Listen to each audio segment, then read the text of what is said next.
다시 한번 인사하도록 하겠습니다. 할렐루야, 아멘. 네, 추운 날씨 가운데에도 수요예배 나오신 성도님들을 진심으로 환영하고 축복합니다. 오늘 이 시간 가운데 주님의 은혜가 우리 가운데 가득하길 소망합니다. 아멘. 우리가 같이 기도하며 나아가도록 하겠습니다. 하나님 아버지, 우리의 것들을 내려놓고 나의 생각과 나의 감정과 나의 상황 가운데 있는 것들을 내려놓고 하나님 아버지 주님을 바라보며 나아가기 원합니다. 주님 그 보좌 가운데 꼭 우리 영을 인도하여 주시옵소서라고 우리의 영을 다시 한번 주님께 올려드리시면서 우리의 마음을 주님께 고백하며 우리가 주님의 이름 외치시고 같이 기도하며 나아가도록 하겠습니다. 주여!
더욱더 크신 주님의 이름을 찬양하며 우리가 나아갈 수 있도록 아버지 하나님 인도하여 주시옵소서. 아버지 우리를 인도하여 주시옵소서.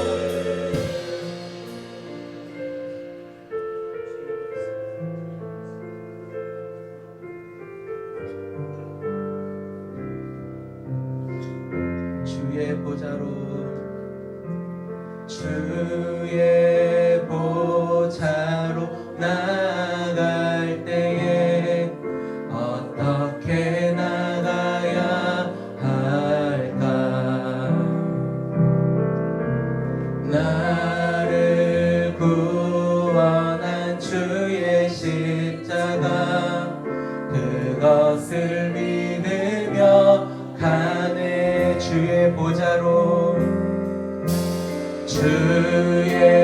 보좌로 나아갈 때에 나 여전히 부족하나. 나를 품으신 주의 그 사랑 그것을 믿으며 가네. 자격 없는 내 힘이 아닌 오직 예수님의 보혈로 자격 없는 내 힘이 아닌 오직 예수님의 보혈로 십자가의 보혈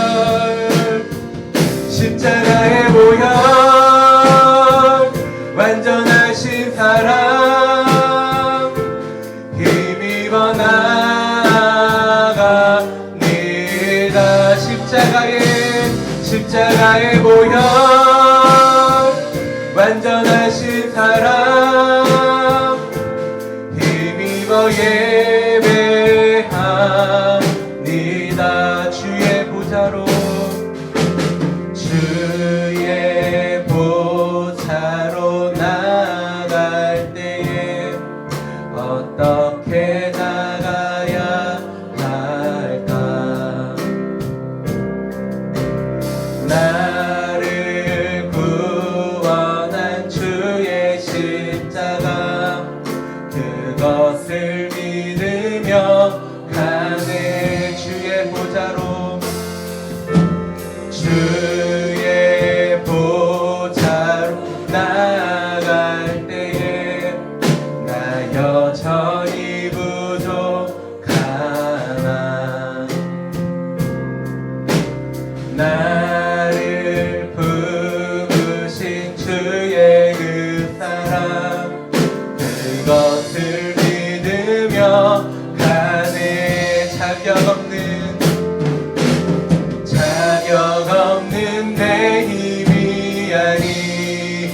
오직 예수님의 오직 예수님의 보혈로 자격 없는 내 힘이 아닌 오직 예수님의 보혈로 십자가의 보혈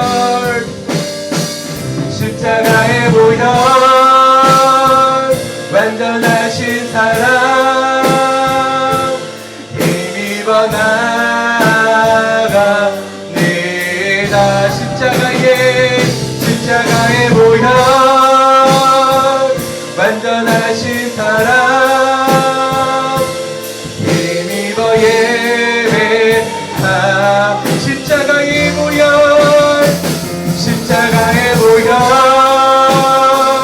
완전하신 사랑 힘입어 나아갑니다. 십자가의 보혈 완전하신 사랑 힘입어 예배합니다. 자, 우리가 찬양의 간절히 기억하며 같이 기도하며 나아가도록 하겠습니다.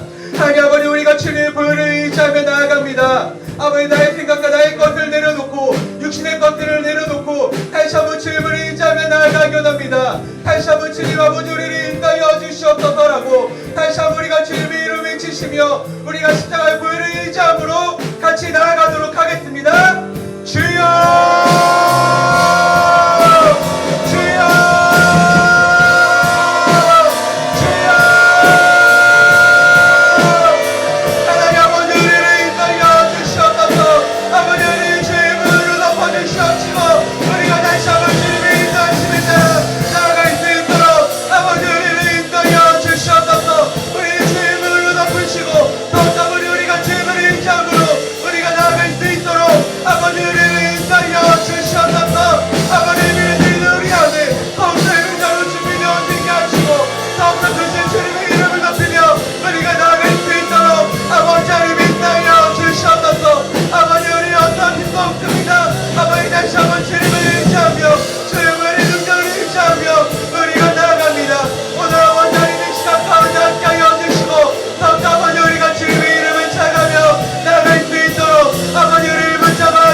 십자가의 보혈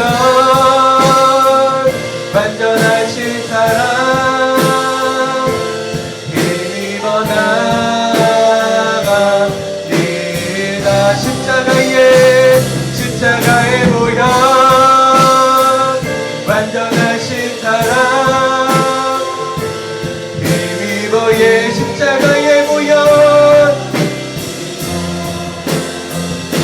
십자가의 보혈 완전하신 사랑 힘입어 나아갑니다. 십자가의 보혈 완전하신 사랑 힘입어 예배합니다.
주시옵소서. 그걸 다시 한번 우리가 주님의 이름을 온전히 찬양하게 하시고 덤 되신 주님 안에 거할 수 있도록 아버지 우리를 인도하여 주시옵소서.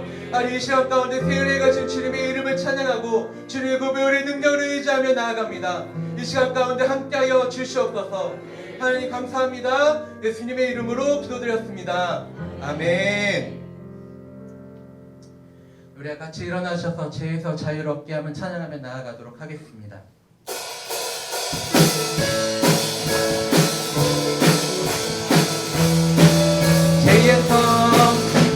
죄에서 자유를 얻게 하는 보혈의 능력 주의 보혈 시험을 이기고 승리하니 참 놀라운 능력이로다.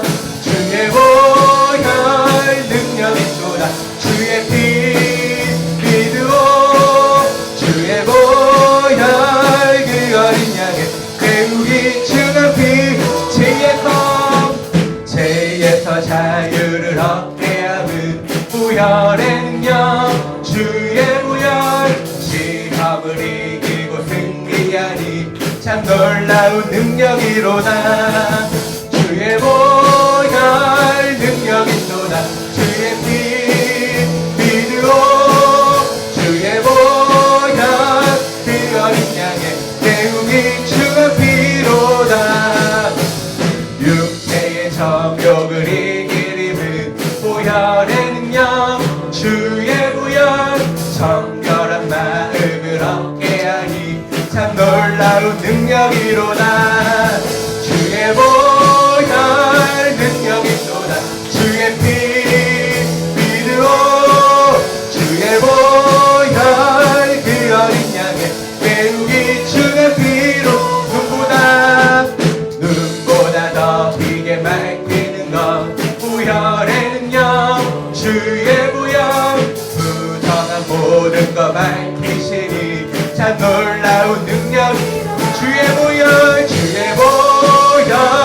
능력이 쏟아 주의 피 믿으오 주의 보혈 그 어린 양의 배우기 중한 피로다. 주의 복음을 전할 제목 보혈의 능력 주의 보혈 날마다 나에게 찬송 주니 참 놀라운 능력이로다. 주의 보혈 능력이 쏟아 주의 피 믿으오 주의 보혈 그 어린 양의 배우기 중 육체의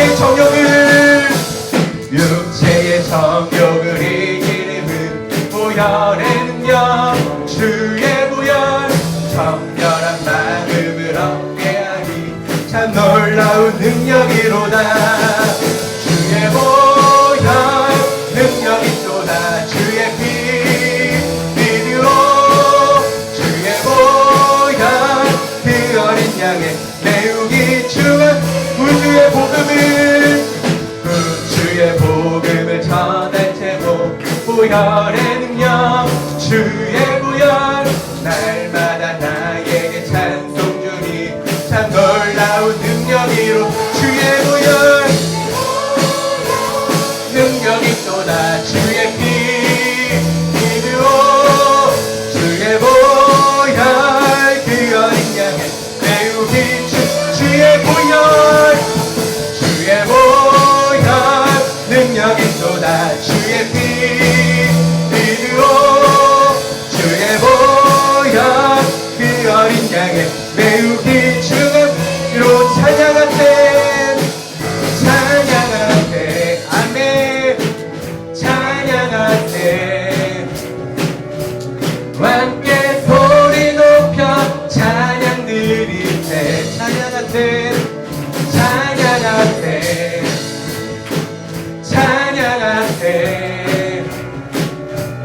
함께 소리 높여 찬양 드리세 찬양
왕이여 이곳에 오소서 보좌로 주여 임하사 찬양을 받아 주소서 주님을 찬양하오니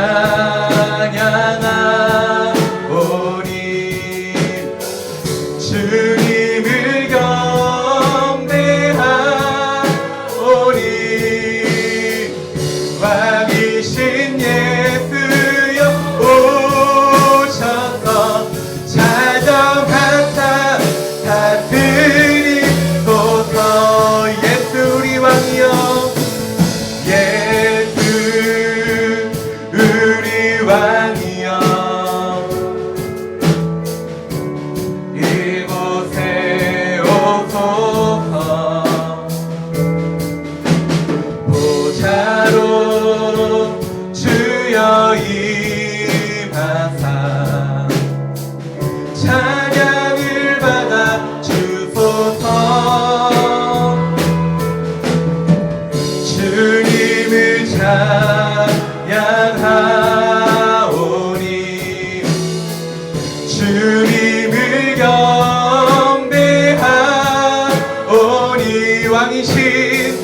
왕이신 예수여 오셔서 자정하사 다스리소서 주님을 찬양하오니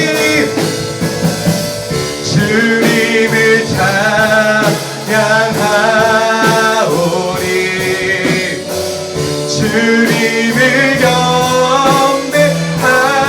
경배하오니 왕이신 예수여 왕이신 예수여 오셔서 자정하사 다스리소서 우리가 찬양의 간절히 기억하며 같이 기도하도록 하겠습니다. 왕이신 아버지 하나님 우리를 다스려 주시옵소서. 아버지 하나님 이 시간 가운데 충만하게 임하셔서 아버지 우리가 주님의 인도하심에 따라 나아갈 수 있도록 아버지 하나님 함께 해달라고 우리가 다시 한번 주님의 도우심을 구하시며 주님의 이름 외치시고 같이 기도하며 나아가도록 하겠습니다. 주여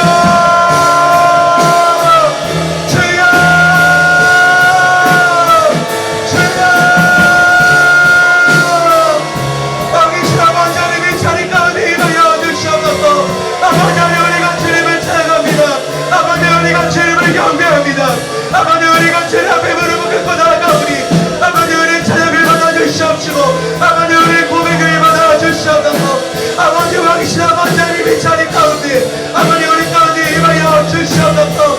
아버지 우리가 주님을 경배합니다. 아버지 우리가 주님을 통축합니다. 아버지 이 자리 가운데 임하셔서 우리가 주님의 이름을 찬양할 수 있도록 온전히 주님을 바라보며 나아갈 수 있도록 아버지 우리를 인하여 주시옵소서. 주여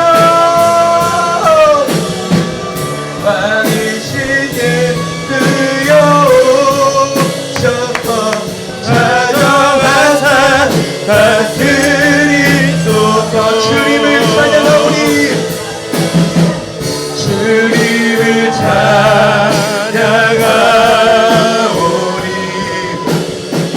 주님을 아버지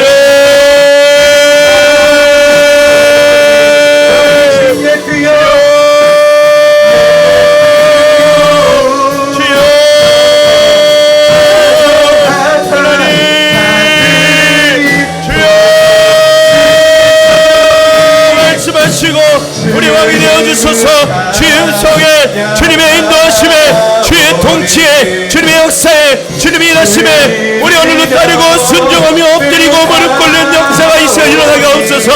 하나님의 강건이 부족함을 하시는 주께서 하나님 우리를 강하고 나게 하시고 우리 가운데 성령의 충만함을 허락하사 우리를 붙잡아 주를 채우시는 주님의 하심과 능하심이 하나님 우리 가운데 나타날 수 있도록 주여 우리 왕이신 예수님 우리 왕이신 예수님 우리 왕이신 예수님 예배를 통하여 말씀을 통하여 우리가 주님을 높이며 찬양하며 기도하며 나아갈 때에 주님이 우리 참된 왕이 되어주시고 우리가 참된 하나님의 나라 하나님의 백성으로 하나님의 시간 거듭날 수 있도록 하나님 사람의 마음과 심령 붙잡아 주시고 예배 가운데 임하시고 통치하시고 역사하시고 다스려 주옵소서. 우리 왕이신 주님 예배 가운데 임하소서. 우리 왕이신 주님 예배 가운데 역사하소서. 우리 왕이신 주님 우리의 마음 가운데 말씀하소서. 주의 말씀에 따르고 순종하며 주님의 백성 되기를 자처하며 나아가는 주의 성도들이 여기 모였사오니 주여 오늘도 말씀하시고 채워주시고 우리 가운데 주님의 사랑의 실험서 주님의 사랑의 음성 허락하사 오늘도 살게 하시고 오늘도 나아가게 하시고 오늘도 주님 앞에 거룩한 백성 되게 하여 주옵소서. 주여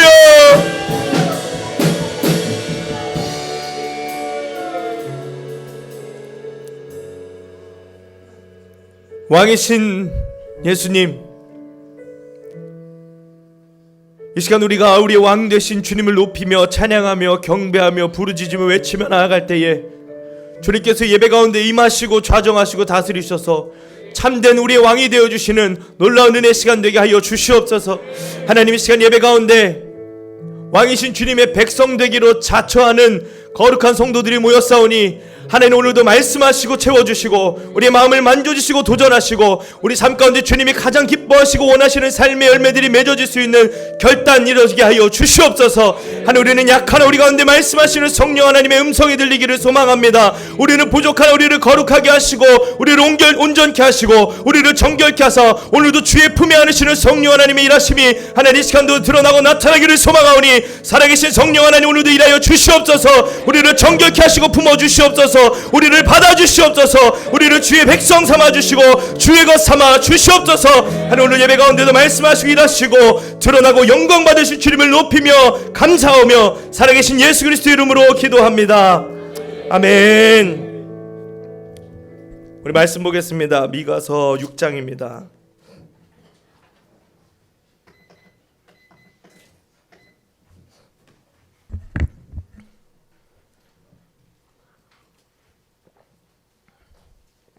미가서 6장 6절에서 8절까지 말씀입니다. 미가서 6장 6절에서 8절까지 말씀. 우리 세 절이니까요, 같이 한 목소리로 읽어보겠습니다. 시작. 내가 무엇을 가지고 여호와 앞에 나아가며 높으신 하나님께 경배할까? 내가 번제물로 1년 된 송아지를 가지고 그 앞에 나아갈까? 여호와께서 천천의 수량이나 만만의 강물 같은 기름을 기뻐하실까? 내 허물을 위하여 내 맏아들을 내 영혼의 죄로 말미암아 내 몸에 열매를 드릴까? 사람아, 주께서 선한 것이 무엇임을 내게 보이셨나니 여호와께서 내게 구하시는 것은 오직 정의를 행하며 인자를 사랑하며 겸손하게 내 하나님과 함께 행하는 것이 아니냐. 아멘. 할렐루야. 오늘 예배 가운데 나오신 여러분들 한 분 한 분 주의 이름으로 환영하고 축복합니다. 우리 오늘은 미가서의 말씀 함께 살펴보려고 합니다. 오늘 미가서의 말씀을 함께 살피고 나누려고 하는 중에 제 마음 가운데 한 가지 감동은 우리가 하나님의 나라에 대해서 좀 함께 상고하고 생각하고 하나님의 나라는 어떠한 삶인지 어떠한 형태인지에 대한 이야기들을 좀 오늘 함께 나눌 수 있다면 좋겠다 하는 감동을 하나님 주시더라고요. 기도하면서 또 새벽에 말씀 들으면서 하나님 나라, 우리가 천국이라고 일컫는 그 하나님 나라에 대한 이야기들을 오늘 우리가 좀 함께 나눌 수 있다면 좋겠다 그런 생각이 들어서 오늘 하나님 나라에 대한 이야기를 조금 같이 해보려고 합니다. 미가서 12개의 소예언서 중에 가장 중심에 있는 예언서입니다. 순서로 따지자면 6번째인가요? 벌써 6번이네요 벌써. 미가서의 12개 예언서의 12가지 소예언서 중에 가장 중심에 있는 위치에 있는 성경이 미가서예요. 근데 이 성경의 예언서가 어떻게 배열됐는지에 대한 얘기를 제가 처음 시간에 한번 말씀드렸는데 그래도 나름의 어떤 구성과 흐름이 있어요. 그래서 이렇게 어떤 설명하면 복잡하니까 어떤 동심원적 구조를 가지고 있어요. 그래서 미가서를 중심으로 앞으로 뒤로 이렇게 편성되어 있는 것이 예언서의 어떤 구조입니다. 미가서는 예언서에 나와 있는 여러 성경들 중에 가장 중심적인 위치를 차지하고 있고 그만큼 예언서에서 다루고 있는 각양의 주제들이 미가서 안에 담겨 있어요. 그래서 미가서를 우리가 1장부터 7장까지 쭉 읽으면 좀 복잡한 내용들 그리고 뭐 약간 좀 중구난방적인 이야기들을 느끼실 수 있을 겁니다. 종교개혁자 중에 한 사람이 예언자들은 아마 가장 두서없는 이야기를 했던 사람들이 아닐까라고 종교개혁자들이 이야기를 했을 정도로 그 중심에 있는 인물이 미가서입니다. 그만큼 다양한 주제들을 다양한 방법과 내용들로 다루고 있는 게 미가서입니다. 그러나 그 안에도 참 치밀하게 구성되어 있는 것이 또 미가서가 가지고 있는 특징 중에 하나라고 볼 수 있습니다. 말이 너무 빠른가요? 제가 항상 너무 시간을 늦게 끝내가지고 급한 마음에 말을 그냥 빨리 했는데 그냥 천천히 할게요. 네. 미가는 이사야라는 선지자와 같은 시대에 같은 지역 남유다에서 활성했었던 선지자입니다. 그래서 미가서를 소예언서 중에 이사야서라고도 부릅니다. 이사야서가 가지고 있는 여러 가지 특징적인 내용들이 미가서에도 나타납니다. 이따가도 살펴보겠지만 이사야서가 가지고 있는 특징 중에 하나가 뭐냐면 메시아 예언이에요. 메시아 잘 아시죠? 여기 미가서에도 메시아에 대한 예언들이 잘 나타나 있습니다. 이따 살펴보겠지만 굉장히 익숙하고 낯익은 그런 구절들이 메시아 예언을 다루고 있다는 것을 살펴볼 수 있어요. 그래서 이사야와 굉장히 비슷하고 그리고 또 이전에 살펴봤었던 아모스 선지자의 내용과 선포도 굉장히 비슷하다는 것을 오늘 아마 느끼실 수 있을 겁니다. 아모스 선지자는 미가 선지자와 같은 시대에 활동했는데 북이스라엘에서 활동했던 선지자고 같은 시대에 남유다에서 활동했던 선지자가 미가와 이사야라고 이해하시면 되겠습니다. 어렵지 않으시죠? 모든 예언서들이 그렇습니다. 지난주에 살펴봤던 요나서를 좀 제외하고는 모든 예언서들은 이 열국에 대한 그 나라에 대한 하나님의 심판의 메시지가 선포됩니다. 그리고 하나님이 그 나라를 심판하실 수밖에 없는 이유에 대해서 언급하고 있는 것이 예언서가 가지고 있는 특징 중에 하나라고 한번 말씀드린 적이 있습니다. 오늘 여기 나와 있는 미가서도 마찬가지입니다. 하나님께서 이 이스라엘, 특별히 예루살렘 지역을 굉장히 처참하게 심판하실 것이라고 예언합니다. 그럼 하나님께서 왜 미가를 통해 이 예루살렘 남유다 지역을 심판하려 하시는지 그 이유에 대해서 우리가 좀 먼저 살펴보고 넘어가겠습니다. 3장 1절부터 4절까지 말씀 스크린에 있으니까요. 같이 보시고 3장 1절부터 4절입니다. 한번 같이 읽겠습니다. 시작. 내가 또 이르노니 야곱의 우두머리들과 이스라엘 족속의 통치자들아 들으라. 정의를 아는 것이 너희의 본분이 아니냐. 너희가 선을 미워하고 악을 기뻐하여 내 백성의 가죽을 벗기고 그 뼈에서 살을 뜯어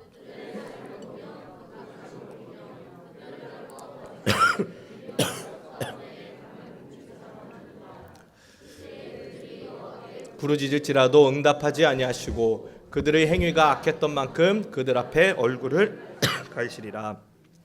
여기 3장 1절부터 4절에 나와 있는 이러한 내용들이 미가를 통해 하나님이 예루살렘을 심판하실 수밖에 없는 이유와 근거가 되는 거예요. 정리하자면 그런 내용입니다. 너희들이 하나님께서 하시는 얘기, 너희들이 내 백성을 다 잡아먹고 있다. 가죽을 다 벗기고 하나님의 백성의 가죽을 다 벗기고 그 뼈를 산산조각 다 부숴버리고 고기 삶듯이 백성을 가마솥에 넣고 삶는다고 이야기를 하고 있어요. 이 이야기만 들으면 굉장히 잔인하지요. 정말 실제적으로 그때 당시에 이스라엘의 어떤 특정한 부류의 사람들이 다른 사람들을 잡아먹고 막 뼈를 으수고 가죽을 벗기고 하는 이런 일들이 일어났을 거라고 보지는 않습니다. 물론 그런 일들도 일어났겠지만 더 중요한 것은 왜 그런 이야기 있잖아요. 피를 빼먹는다. 피를 빼먹는다는 이야기 들어보셨죠? 이스라엘 백성들의 특별히 말하자면 우두머리들, 통치자들, 지도자들이 문제를 가지고 있었던 거예요. 그래서 이스라엘의 우두머리와 통치자들, 리더들, 지도자들이 그냥 일반 백성, 나약한 백성 혹은 가난하고 힘없고 소외된 백성들의 피를 빨아먹는 것이 그때 당시의 남유다의 상황이었습니다. 하나님께서는 그러한 모습을 보시고 이스라엘 백성들을 심판하겠다, 예루살렘을 심판하겠다고 이야기합니다. 처음에 말씀드렸던 것처럼 미가서는 아모스서와 굉장히 비슷한 내용과 구조를 가지고 있다고 말씀드렸어요. 아모스서 설교했을 때의 내용을 살짝 기억하실 수 있다면 아모스가 활동했었던 그 당시, 동시에 미가가 활동하던 그 당시에 이스라엘과 유다는요, 실버 에이지라고 불렸던 시대입니다. 실버 에이지. 실버 에이지가 있으면 뭐가 있다 그랬죠? 골든 에이지. 골든 에이지는 다윗과 솔로몬 시대이고 그 이후에 지금 이 미가와 아모스가 활동했던 이 시대가 실버 에이지. 제2의 황금기라고 볼 수 있어요. 그러다 보니까 잘 먹는 사람들이 막 늘어납니다. 무역 활동을 통해서 자본을 많이 구축한 사람들이 드러나요. 그러다 보니까 부익부 빈익빈 현상이 나타납니다. 잘 먹은 사람은 더 잘 먹고 잘 살고, 힘들고 소외된 사람은 더 힘들고 소외된 상황들이 나타나기 시작합니다. 그러다 보니까 어떤 또 부패함이 생기냐? 지도자들, 우두머리들, 통치자들, 그 계층의 사람들에게서 부패함과 죄악상이 나타나는 거예요. 그 죄악상을 아주 소상히 잘 다루고 있는 성경 구절이 3장 11절입니다. 우리 11절 한번 읽어보겠습니다. 3장 11절입니다. 함께 읽어볼까요? 시작. 그들의 우두머리들은 뇌물을 위하여 재판하며 그들의 제사장은 삭슬을 위하여 교훈하며 그들의 선지자는 돈을 위하여 점을 치면서도 여호와를 의뢰하여 이르기를 여호와께서 우리 중에 계시지 아니하나 재앙이 우리에게 임하지 아니하리라 하는도다. 여기 11절을 보시면요, 정확히 이 유다 당시 시대에 세 가지 부류의 지도자들이 부패했다는 것을 우리가 찾아볼 수 있습니다. 첫 번째는요, 11절 전반부를 보시면 재판관들이 부패합니다. 재판관들이요, 뇌물을 받고 재판합니다. 돈 더 주는 사람에게 유리하게 재판하는 거예요. 사법개혁 필요하다고 말씀드렸죠. 이때 당시가 정말 사법개혁이 필요했던 시대입니다. 재판관들이 공정하게, 공평하게, 정의롭게 재판해야 되는데 부익부 빈익빈, 잘 먹는 사람은 잘 먹고 잘 사는 사람은 더 잘 먹고 잘 살게 도와주고, 힘없는 사람들은 더 힘없고 더 약탈당하고 더 어렵게 살도록 그렇게 만든 것이 당시의 재판관들의 부패상이라고 볼 수 있습니다. 두 번째는 제사장들이 문제입니다. 제사장들이 하는 일이 어떤 일입니까? 하나님과 백성들 사이를 이어주는 가교 역할을 하는 것이 구약시대의 제사장이지 않습니까? 그 역할에 돈이 들어가 버린 거예요. 돈 주면 율법을 가르쳐 줍니다. 돈 주면 하나님 어떤 죄를 속하는 그런 역할들을 해주는 거예요. 돈 받아야 백성들이 하나님과 소통하고 연결될 수 있는 거예요. 세 번째는 어떤 부류의 사람들이 부패하냐? 예언자 계층의 사람들이 부패합니다. 예언자들이 돈을 받고 하나님의 말씀을 선포하는 거예요. 오늘 제 설교 들으시려면 한 분당 10,000원씩 내셔야 됩니다. 너무 셌나요? 한 100원 받아야 되는데. 말도 안 되는 일이죠. 말도 안 되는 일이 일어나고 있었던 거예요. 하나님의 예언, 하나님의 음성, 하나님의 메시지와 선포를 들으려면 돈을 내야 돼요. 그때 당시 이스라엘 백성들, 특별히 이 지도자들, 통치자들이 무엇 때문에 그토록 부패했느냐? 그렇게 잘 먹고 잘 사는 그 돈, 만몬, 재산, 그들의 잘 먹고 잘 사는 이 돈이, 그들의 행복이 그들에게 우상이 되고, 그래서 더 잘 먹고 잘 살기 위해서 가나안의 바알 신도 갖다 섬기고, 어느 나라의 어느 신도 갖다 섬기고, 혼합주의 우상숭배도 생겼다. 그런 이야기들을 아모스서 설명할 때 말씀드렸습니다. 근데 가장 큰 문제는 무엇이냐? 11절 후반부를 보시면요, 주님이 우리와 함께 계시기 때문에 어떠한 재앙도 닥치지 않을 거라고 거짓 예언하는 것이 가장 큰 문제예요. 돈 많은 사람들, 잘 먹고 잘 사는 사람들, 그들에게는 재앙 닥칠 일이 없죠. 행복하죠. 그냥 잘 먹고 잘 살 수 있습니다. 돈 많이 불렸으니까 나는 잘 먹고 잘 살 수 있는 그런 상황이에요. 결코 재앙이 닥치지 않을 거라고 착각을 불러일으킬 만한 상황에 통치자들과 지도자들이 살아가고 있어요. 정말 힘들게 살아가는 그런 사람들에게는 어떤 하나님의 정확한 메시지도 선포되지 않아요. 그냥 본인들의 편의에 맞게, 내 입맛에 맞게 하나님의 메시지를 거짓되이 선포하는 것이 당시 이 지도자들, 부패계층의 문제였던 거예요. 그러면 과연 그 지도자들이 했었던 이야기처럼 어떠한 재앙도 닥치지 않았는지 12절의 말씀 한번 살펴보겠습니다. 12절입니다. 시작. 이러므로 너희로 말미암아 시온은 갈아엎은 밭이 되고 예루살렘은 무더기가 되고 성전에 사는 숲의 높은 곳이 되리라. 여기서 가장 중요하게 보셔야 될 표현이 뭐냐면 너희로 말미암아라는 표현이에요. 너희로 말미암아. 여기서 말하는 너희는 무엇입니까? 아까 말씀드렸던 그 부패한 세 가지 부류의 사람들, 재판관, 또 제사장, 예언자들, 그들의 부패함으로 말미암아, 그들의 죄악으로 말미암아 시온산, 하나님의 거룩한 성전이 있는 그 시온산이 완전히 엎어지고, 그리고 하나님이 임하시는 그 예루살렘 성전도 완전히 폐허가 될 것이라고 미가를 통해 하나님이 선포하고 경고하시는 거예요. 여기 예루살렘의 성전 붕괴에 대해서 다루고 있는 것이 이 미가가 최초입니다. 미가 선지자를 통해서 이스라엘 백성들, 유다 백성들이 예루살렘 성전이 무너질 수도 있다는 얘기를 처음 들은 거예요. 굉장히 큰 충격이었습니다. 하나님께서 그렇게 예루살렘을 백성들이 충격을 받을지라도 무너뜨리고 폐허로 만드실 수밖에 없었던 이유가 뭐냐? 바로 이렇게 부패한 통치자들, 그런 이스라엘 백성들이 깨닫고 회개하고 그들의 죄악을 발견하기를 원했던 것이죠. 그럼 이렇게 부패한 지도자들, 통치자들, 그리고 더 넓게는 이 부패한 우상숭배가 팽배해 있는 이 유다, 이 예루살렘, 이 이스라엘을 향해 하나님이 원하셨던 것이 무엇일까요? 아주 잘 아는 말씀, 유명한 말씀, 우리 6장 8절 읽어보겠습니다. 6장 8절입니다. 오늘 본문이죠. 함께 읽어볼까요? 6장 8절 시작. 사람아, 주께서 선한 것이 무엇임을 내게 보이셨나니 여호와께서 내게 구하시는 것은 오직 정의를 행하며 인자를 사랑하며 겸손하게 내 하나님과 함께 행하는 것이 아니냐. 이것이 부패한 지도자들, 통치자들, 그리고 넓게는 유다와 예루살렘을 향해 하나님이 원하셨던 것이에요. 하나님이 원하셨던 것은 뭐냐? 정의를 행하고 인자를 사랑하고 겸손히 하나님과 동행하는 것. 이게 하나님이 원하시는 것이죠. 우리가 선물을 할 경우가 생깁니다. 누구 기념일이든 선물이 생일이든 선물할 경우가 생겨요. 선물할 때 제일 어려운 게 뭔가요? 뭐가 필요하지? 뭐 받고 싶어 하지? 그래서 항상 우리가 그렇게 물어보죠. 뭐 필요해? 뭐 갖고 싶어? 그럼 한국 사람도 어떡합니까? 아무거나 줘. 다 좋아. 뭐 먹으러 갈래? 아무거나 먹어. 하나님이 다행히 한국분은 아니신가 봐요. 하나님이 원하시는 것을 정확하게 말씀하셨습니다. 그것이 미가서 6장 8절 나와 있는 내용이죠. 그 이전의 내용들, 6절, 7절의 내용들을 살펴보면 이스라엘의 수많은 예배 행위, 종교 행위, 신앙 행위, 심지어 내 몸도 바치고 내 맏아들까지 바친다 할지라도 하나님이 그것 기뻐하지 않는다는 거예요. 하나님 그거 원하시지 않는다는 겁니다.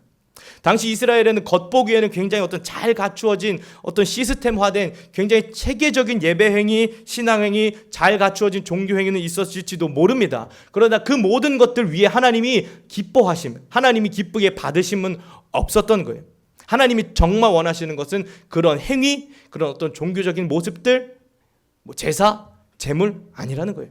하나님이 정말 원하시는 것은 무엇입니까? 정의를 행하고 인자를 사랑하고 겸손히 하나님과 동행하는 것. 아주 명료하지 않습니까? 아주 간단합니다. 심플해요.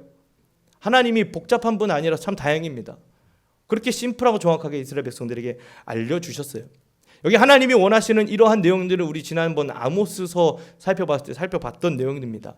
정의는 무엇입니까? 우리가 정의하면 정의롭게 칼 들고 맞서 싸우는 세일러문 아시죠? 정의 이름으로 널 용서치 않겠다, 그런 의미의 정의가 아니라 우리가 하나님을 사랑함으로 하나님의 뜻이 이 땅 가운데 이루어질 수 있도록 살아가는 것이 정의예요. 하나님의 뜻이 이 땅에 이루어지는 것이 정의입니다. 하나님의 뜻은 어떻게 이루어집니까? 우리가 하나님을 사랑함으로 하나님께 순종할 때 우리를 통해 하나님의 정의가 이루어지는 거예요. 하나님의 정의란 그런 것입니다. 그럼 인자를 사랑하는 것은 무엇입니까? 인자라는 단어를 볼 때 두 가지 의미, 우리 한국어에는 두 가지 의미가 있죠. 인자 하면은 세 가지 의미 되겠네요. 참 인자하구나. 제 배가 요즘 많이 인자해지고 있는데 그런 인자함이라고 생각할 수도 있고, 혹은 인자, 영어로 하면 son of God, 사람의 아들이라고 생각할 수도 있는데, 여기서 말하는 인자는 첫 번째, 두 번째도 아니고 세 번째 의미, 히브리어로 말하자면 헤세드, 많이 들어보셨죠? 헤세드, 인자, 자비, 사랑, 여러 가지 내용을 포함하고 있는 것이 여기 나와 있는 요 인자입니다. 인자는 주로 하나님이 하나님의 백성들, 사람들을 향해 던지시는 이야기예요. 그런데 이것이 거꾸로 인간의 차원에서 하나님을 향해 헤세드 하게 된다면, 인자를 베풀게 된다면, 하나님을 사랑하고 하나님과 내면으로 교제하고 하나님께 감사하고 하나님께 순종하는 자세가 인자를 사랑하는 것이에요. 정리하자면 정의를 행하는 것, 인자를 사랑하는 것, 뗄래야 뗄 수 없는 거예요. 하나님을 인자하게 사랑하기 때문에, 우리가 하나님께 헤세드하기 때문에 하나님을 따르고 순종해요. 그리고 하나님을 따르고 순종하면 우리에게 외적으로 나타나는 것이 정의고 공의입니다. 그러니까 하나님이 원하시는 것은 그렇게 하나님을 사랑함으로, 하나님과 온전히 관계함으로, 하나님을 기뻐하는 마음으로, 하나님께 순종하는 마음으로 하나님의 뜻이 이 땅에 이루어지는 것, 정확히는 율법의 요구들, 더 정확히는 하나님이 원하시는 하나님의 사랑, 이웃사랑의 정신이 이 땅 가운데 이루어지는 그것이 정의와 인자를 사랑함이에요. 하나님이 원하시고 요구하시는 것은 그런 삶입니다. 여기에 뗄래야 뗄 수 없는 것이 뭐냐? 한 가지 더 있는데, 그것이 겸손히 하나님과 동행하는 것이. 겸손히 하나님과 동행한다는 거 하면은 그냥 이렇게 고개 푹 숙이고 약간 이렇게 내시가 이렇게 왕 따라가듯이 하는 게 아니라 하나님의 말씀에 늘 주의를 기울인다는 의미가 담겨 있는 거예요. 그래서 겸손히 하나님의 뜻을 따른다는 것은 무엇이냐? 하나님의 뜻을 항상 묻는 거예요. 하나님 원하시는 것은 무엇입니까? 저 하나님을 사랑합니다. 하나님께 순종하겠습니다. 하나님을 경외하고 경배합니다. 하나님만 의지원하고 하나님만 따릅니다. 하나님 원하시는 게 뭐예요? 계속 말씀하고, 그렇게 겸손히 하나님과 동행할 때, 인자의 마음, 하나님의 헤세드의 마음으로 하나님과 동행할 때 하나님이 주시는 말씀과 명령과 요구에 따르는 것이 정의예요. 그래서 여기 미가서 6장 8절에 나와 있는 세 가지 개념이 세 가지 각각의 개념이 아니라 한 얘기인 거예요. 하나님을 사랑함으로 하나님의 뜻에 따르고 순종하는 것, 하나님을 전적으로 의존하고 그렇기 때문에 하나님께 전적으로 순종하는 것이에요. 할렐루야. 이해되셨나요? 좀 어려우신가요? 우리 김문장 권사님 하나도 안 어려우시다고. 이러한 모습, 이러한 전적인 의존과 전적인 순종, 이런 아름다운 전적인 관계가 가장 잘 실현됐던 곳, 그래야만 했던 곳이 어디입니까? 에덴 동산이에요. 태초에 하나님이 지으신 그 창조 세계, 아담과 하나님이 가지셨던 그 관계, 그것이 오늘 여기가 말하고 있는 정의를 행하고 인자를 사랑하고 겸손히 하나님과 동행하는 삶의 원형이에요. 그것이 가장 잘 드러나는 것, 하나님을 의존하고 순종하는 것이 가장 잘 드러나는 것이 바로 하나님 나라, 하나님과 아담과의 관계였어야 되는 거죠. 하나님의 나라 하면요, 우리가 어떤 나라, 대한민국, 옆에는 일본도 있고요, 여러 나라들 생각하겠지만 정확히는 하나님의 나라가 아니라 하나님의 왕국이에요. 왕국과 나라는 좀 다릅니다. 나라는 약간 민주적인 개념이 좀 있죠, 그렇죠? 왕국은요, 왕권이 제일입니다. 왕과 백성, 그리고 왕과 백성 사이의 법, 그 법을 따르고 순종함으로 왕과 백성의 사이가 성립되고 그것이 왕국이에요. 하나님의 나라는 하나님의 왕국입니다. 하나님의 다스리심, 하나님의 말씀, 하나님의 통치가 하나하나 이루어지는 것이 그것이 하나님의 나라예요. 그것이 아담과 하나님의 태초 에덴 동산에서의 관계예요. 하나님이 말씀하시면 아담이 듣고 따르고 순종합니다. 하나님이 말씀하시면 아담이 하나님께 인자를, 헤세드를, 그리고 하나님의 뜻에 정의를 다하고 겸손히 하나님과 동행하는 관계가 이루어졌던 것이 아담과 하나님의 관계, 에덴 동산, 하나님 나라의 원형이라는 거예요. 공의와 인자함, 겸손히 동행함이 이루어지는 나라가 하나님 나라라는 거죠. 자, 여기까지 신학적인 개념이니까 좀 어려우셨어도 이해됩니다. 지금부터 또 잘 들으시면 돼요. 근데 문제는 이렇게 하나님이 원하셨던 그 원형 있잖아요. 하나님이 정말 바라셨던 게 그런 거거든요. 하나님과 사람이 그렇게 교제하고 사람이 하나님께 뜻을, 하나님을 사랑하는 마음으로 순종하고 그 사람의 뜻이 이루어지고, 이게 하나님이 원하셨던 에덴 동산 창조 세계의 모습인데 아시는 것처럼 죄로 인해 그게 다 붕괴된 거죠. 그럼 어떻게 해야 됩니까? 하나님이 포기하고 아유 됐지, 그럼 그렇지, 망했네 망했어, 이렇게 손 놓고 포기하신 분이 아니라는 거죠. 하나님은 지금도 여전히 그때 그 하나님이 만들어 놓으셨던 그 창조의 세계, 그 하나님 나라의 원형이 지금도 우리 가운데, 이 나라 가운데, 이 시간과 순간과 공간 가운데 여전히 이루어지기를 하나님이 소망하신다는 거예요. 문제는 그러한 하나님의 소망에 정확하게 적법하게 따르는 하나님의 백성들이, 하나님의 자녀들이 없다는 게 문제죠.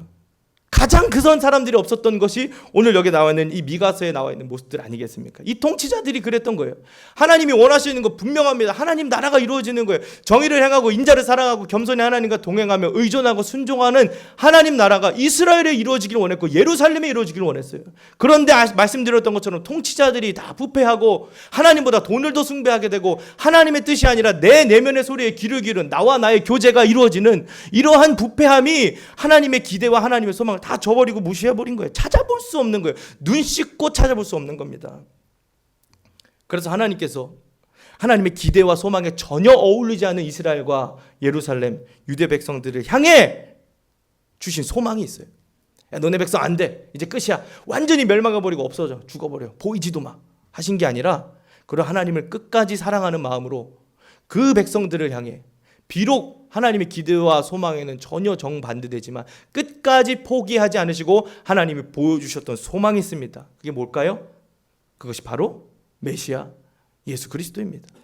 오늘 미가서 5장 2절의 말씀 한번 보겠습니다. 미가 5장 2절입니다. 시작. 베들레헴 에브라다야, 너는 유다 족속 중에 작을지라도 이스라엘을 다스릴 자가 내게로 나올 것이라. 그의 근본은 상고에 영원에 있느니라. 아멘. 이 성경 구절 들어보신 적 있으실 겁니다. 미가서에 나와 있는 메시아 예언이에요. 미가를 통해 하나님께서 이스라엘 백성들을 향해, 부패한 이스라엘 백성들, 기대를 저버린 이스라엘 백성들, 하나님의 소망이 무너진 이스라엘 백성들을 향해 던져주신 하나님의 소망은 무엇입니까? 너희들 중에, 유다 백성 중에 저 베들레헴의 다윗의 계열의 메시아가 나올 것이라고 소망을 던져주시는 거예요. 근데 그 메시아가 어떤 분인지 여기 성경에 나와 있는 설명을 보니까 그 근본이 상고의 영혼에 있는 분이라고 설명하고 있어요. 하나님께서 이스라엘 백성들의 소망으로 던져주신 메시아가 오시는데 그 메시아는 어떤 메시아냐? 근본이 상고에 있는 분이라는 거죠. 근본이 영혼에 있다는 거예요. 상고가 뭡니까? 영혼은 무엇입니까? 태초. 하나님께서 천지를 창조하시고 혹은 그 이전의 그 시간, 거기에 근본이 있는 분이시라는 거예요. 태초의 하나님 나라, 아까 하나님이 원하셨던 그 원형, 거기에 존재해 계셨던 분이 이곳에 오실 메시아라는 거예요. 이해가 되시나요? 저는 동원아파트 902동에서 왔는데 거기가 제 근본이잖아요. 여기 메시아는 어디서 오신다고요? 태초, 그 하나님의 나라, 하나님이 가장 원하셨던, 그 하나님이 가장 바라셨던 그 원형에서 오신 분이라는 거예요. 그래서 메시아로 오신 그 영혼, 그 상고, 그 태초에 오신 그 메시아께서, 그 예수 그리스도께서 이 땅에 살아가시면서 보여주신 삶이 곧 하나님의 나라가 될 수 있다는 거예요. 왜냐? 근본이 거기에 있기 때문에. 예수님께서 메시아가 이 땅에 오셔서, 그리스도께서 이 땅에 오셔서 그분이 보여주셨던 삶, 그 삶 자체가 하나님 나라라는 거예요. 더 정확히는 오늘 말씀에 좀 빗대어 설명하자면 예수님께서 살아가셨던 삶이 공의를 행하고 인자를 사랑하고 겸손히 하나님과 동행하는 그 하나님 나라의 삶의 원형, 표본, 완전체라는 거예요. 그래서 세례 요한이 예수님 오시는 이 선포를 하면서 회개하라, 예수님이 가까이 왔다, 회개하라, 메시아가 가까이 왔다 라고 선포하지 않았잖아요. 회개하라, 하나님 나라가 가까이 왔다고 선포했잖아요. 예수님이 오시면 무엇입니까? 그 상고의 그 태초에 하나님이 만들어 놓으시고 가장 바라셨던 그 모습, 하나님의 백성과 하나님의 자녀들이 겸손히 하나님과 행하고 인자를 사랑하고 하나님 앞에 정의를 행하는 그러한 태초의 모습이 그대로 남아있는 그 하나님의 나라를 메시아가 그대로 이 땅에 가져오신 거예요. 그래서 예수님이 이 땅에 살면서 보여주신 그 여러 가지 삶의 모습들, 예수님의 삶의 원형들, 가르치심들이 결국엔 다 하나님 나라의 모습이라는 거예요. 예수님이 오셔서 보여주신 것은 하나님이 가장 원하셨던 삶의 샘플, 모델, 표본이셨다는 거죠. 오늘 말씀의 제목이 그림자입니다. 그림자. 그림자가 무엇인지 다 아시죠? 지금 제 그림자가 보이네요. 그림자가 원형은 아니에요. 그러나 그림자는 원형에 딱 붙어 있어서 원형의 모습 그대로를 보여주는 것이, 그것이 그림자입니다. 예수님께서 하나님 나라, 메시아께서, 그리스도께서 하나님 나라, 정의를 행하고 인자를 사랑하고 겸손히 하나님과 행하는 삶이 어떤 삶인지를 보여주신 그분이라면 우리는 예수님의 그림자로 살아야 되는 것입니다. 우리가 예수님의 그림자로 살아갈 때 우리 삶이 하나님 나라가 될 수 있는 거예요. 우리가 예수님의 그림자로 살아가는 그 순간이 그림자, 그 나라가 임하는 자리예요.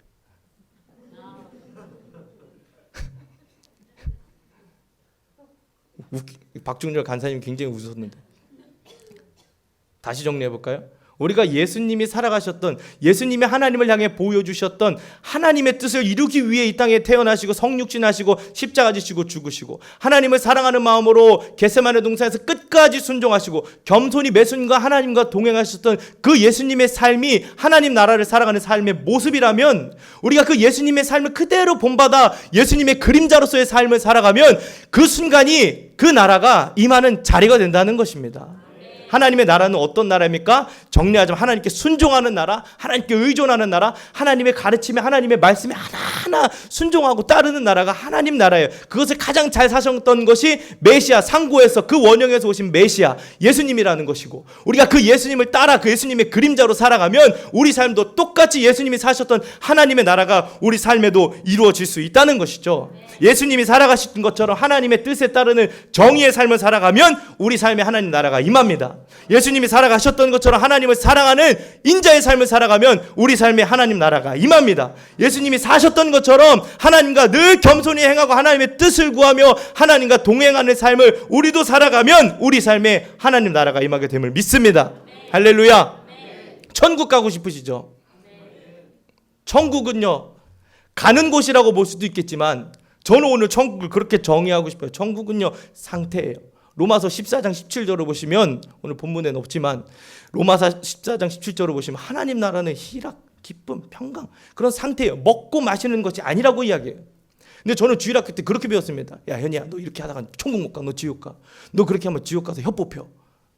실제로 그렇게 배웠어요. 너 지옥 가면 뱀이 여기로 들어가서 여기로 나와. 그거 어떻게 하겠어? 천국 가야지. 천국은 어떤 곳이지? 너 햄버거 좋아하지? 하루 종일 햄버거를 먹을 수 있어. 너 나이키 옷 좋아하지? 머리끝부터 나이키 옷을 입을 수 있어. 너 네가 여기서 잘하면 반짝반짝 빛나는 황금집에서 잘 살 수 있어. 네가 좋아하는 사람들이랑 손잡고 강강술래하면서 행복하게 살 수 있어. 뭐 그것도 천국 맞다고 봅니다. 근데 그것만 바라보면 우리가 참된 의미의 예수님이 가져오신 하나님의 나라는 우리가 누리지 못하는 거예요. 하나님의 나라는 이미 왔다고 이야기하지 않습니까? 이미 온 하나님 나라는 어떤 나라입니까? 예수님이 하셨던 것처럼 그의 그림자로서 똑같이, 원형은 아니지만 거기에 딱 붙어서 그 모습 그대로 살아가면 우리도 하나님 나라의 삶을 살 수 있게 되는 거예요. 그래서 우리가 지금 이 상황, 뭔가 뭐 여전히 가난하고 여전히 우리가 배고프고 여전히 세상에서 소외당하고 여전히 친구 없고 우리 학생들 막 대학 다 떨어지고 왕따 당하고 친구들한테 놀림당하고 삶은 변하지 않아도 하나님과 동행하고 하나님의 뜻을 따르고 하나님을 사랑하는 삶을 살아가면 삶이 변하지 않을지언정 거기가 하나님 나라가 임하는 자리가 된다는 거죠. 그러니까 하나님 나라 가고 싶으시죠? 다 죽으실 수 없잖아요. 이 땅에서 누리셔야죠. 어떻게 누립니까? 예수님의 그림자가 되는 겁니다. 정확히는 어떤 예수님의 그림자가 됩니까? 하나님이 가장 원하셨던 그 하나님 나라의 원형, 아담과 하나님이 원하셨던 그 관계, 하나님을 사랑함으로 하나님께 헤세드 인자를 행하고 하나님의 정의가 이루어지고 겸손히 하나님과 동행하길 원하셨던 그 원형, 거기에서 오신 메시아 예수 그리스도의 삶을 그대로 본받아 나도 똑같이 하나님의 뜻을 따르기 위해 정의를 행하고 하나님께 인자를 사랑하고 겸손히 하나님과 동행하는 이 삶, 예수 그리스도의 그림자로서의 삶을 살아갈 때 그 나라가 임하는 자리가 우리 삶의 자리가 될 줄 믿습니다. 우리 가정이 될 줄 믿습니다. 우리의 사업장이 될 줄 믿습니다. 그리고 이 교회가 될 줄 믿습니다. 나의 영혼이 될 줄 믿습니다. 우리 그 나라를 꿈꾸시면서 하나님이 가장 원하시는 삶, 하나님 나라의 삶, 하나님 백성의 삶, 하나님을 전적으로 의존하고 전적으로 순종하며 미가서에 이야기한 것처럼 정의와 인자, 겸손의 행함이 우리 삶에 이루어지는 축복된 인생 사시기를 소망합니다. 기도하겠습니다. 하나님, 우리 삶에 하나님 나라가 이루어지기를 소망합니다. 하나님이 우리와 함께 하심을 믿습니다. 하나님이 우리 가운데 함께 하심을 믿습니다. 우리가 하나님을 사랑하는 마음으로 정의를 행하고 인자를 사랑하고 겸손히 주님과 동행할 때 내 삶의 자리에 그 나라가 임하는 자리가 될 줄 믿습니다. 우리가 날마다 하나님을 더욱 바라보며 하나님의 뜻을 구하며 하나님의 말씀에 하나하나 순종함으로 주님과 동행하는 참된 하나님 나라의 삶 살게 하여 주옵소서. 감사하며 예수 그리스도의 이름으로 기도합니다. 아멘. 우리 함께 찬양